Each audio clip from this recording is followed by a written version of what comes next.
वाराणसी। सोनभद्र के आदिवासी इलाके में गरीब एवं असहाय बच्चों की निशुल्क शिक्षा के क्षेत्र में पिछले कई वर्षों से कार्यरत मां सिद्धेश्वरी चैरिटेबल ट्रस्ट के तत्वावधान में रविवार को रथयात्रा स्थित कन्हैया लाल गुप्ता मोतीवाला स्मृति भवन में गरीब बच्चों के सहायतार्थ गीत एवं गजलों की संध्या सोल ऑफ काशी का आयोजन किया गया।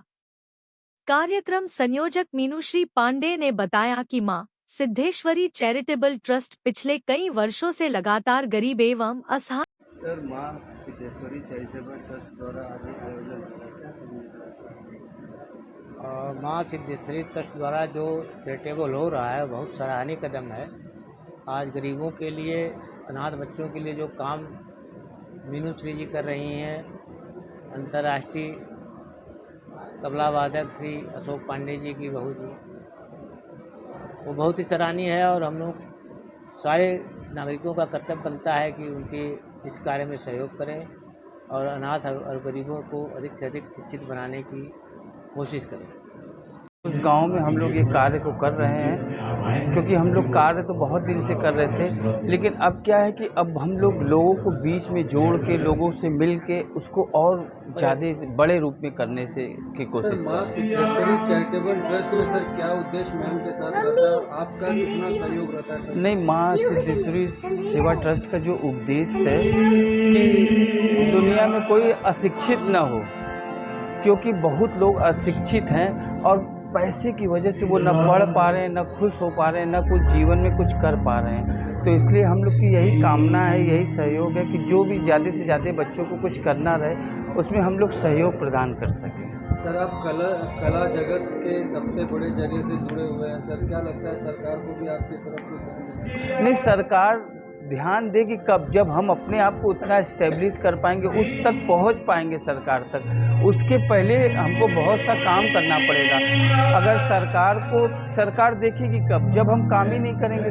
तो इसीलिए हम लोग अपना काम कर रहे हैं। क्या कहना चाहेंगे लोगों से यही कहेंगे कि आप जितना भी कुछ है उसमें से थोड़ा सा बच्चों के, गरीबों की सेवा जरूर करें, क्योंकि आप सेवा करेंगे तो आपकी भी सेवा करने के लिए कोई खड़ा रहेगा।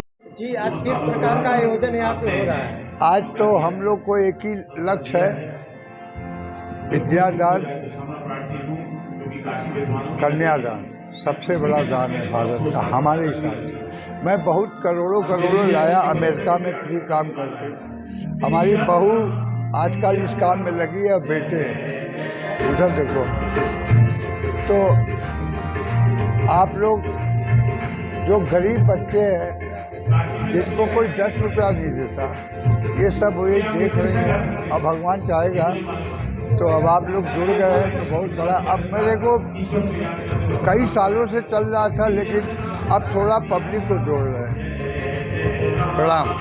जय हिंद, जय भारत। विभिन्न देशों में जाते हैं, शिक्षा का कितनी जरूरत है? मैं विद्यादान के लिए करीब, आप विश्वास नहीं करेंगे, कई 100 करोड़ लाए हैं। मोदी जी को पता है, योगी जी को पता है, लेकिन मैं कुटिया में रहता हूँ, मैं इतना गरीब हूँ। तो आप लोग आशीर्वाद दें कि मैं ये काम करता रहूँ। बाकी बॉलीवुड, रामायण, राम तेरी गंगा मैली तक हमने बजाया, फिर पिक्चर सारेगामा। और हमारे जो बहू है अब ऐसा लग गई है कि हमको भी समय कम मिलता है। ये हमारे लिए बड़ी खुशी की बात है। लक्ष्मी के रूप में आई हैं, इसलिए मैं प्रणाम कर रहा हूँ आप लोगों को। मैं मीनूश्री पांडे, अशोक पांडे की डॉटर इन लॉ हूँ और मैं वाराणसी में रहती हूँ, संगीत की नगरी, शिक्षा की नगरी। और मुझे ये संस्था खोलने का जो प्रेरणा अपने पिता और अपने ससुर दोनों लोगों से मिली है और मैं इसको निरंतर करते आ रही हूँ 2016 से। और ये कार्य निरंतर चलता रहे, उसमें सबका सहयोग चाहिए। अगर एक व्यक्ति भी भारत का एक बच्चे को ले तो शिक्षा का स्तर बहुत आगे जाएगा। जब हम शिक्षित होंगे तो हमारी आर्थिक स्थिति मजबूत होगी और भारत विश्व गुरु बनने में बहुत आगे हो जाएगा। घायल पंचायत जो ट्रस्ट है, इसके कार्यक्रम में कौन इस मुख्य अतिथि हैं हमारे माननीय मंत्री दयाशंकर मिश्र जी और आर्य महिला डिग्री कॉलेज के दीक्षित जी, और मेयर आएंगे अशोक तिवारी जी, अभी उनका भी फ़ोन आया है हमारे पास, और उसके बाद नीलकंठ तिवारी जी आएंगे।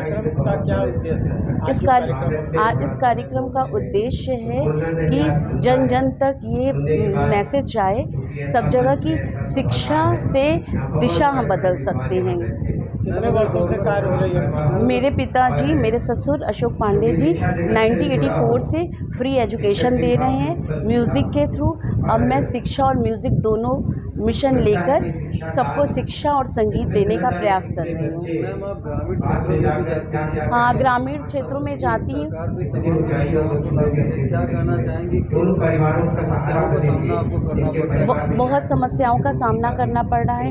आश्चर्य होता है कि वहाँ के बच्चों को अपने देश के प्रधानमंत्री का नाम नहीं पता है। यह हमें आश्चर्यचकित करता है। और गांव-गांव तक बहुत चुनौतियों का सामना करना पड़ता है। पानी की असुविधा है, बोर्ड नहीं है, क्लास नहीं है और सीट नहीं है। बहुत आगे क्या आगे प्लान यही है हम लोगों का, सबके साथ मिलकर सबके सहयोग से क्लासरूम डेवलप करना, शिक्षा देना, उन्हें पेन पेंसिल जितनी असुविधाएं नहीं है उनके पास उनको सुविधा प्रदान करना।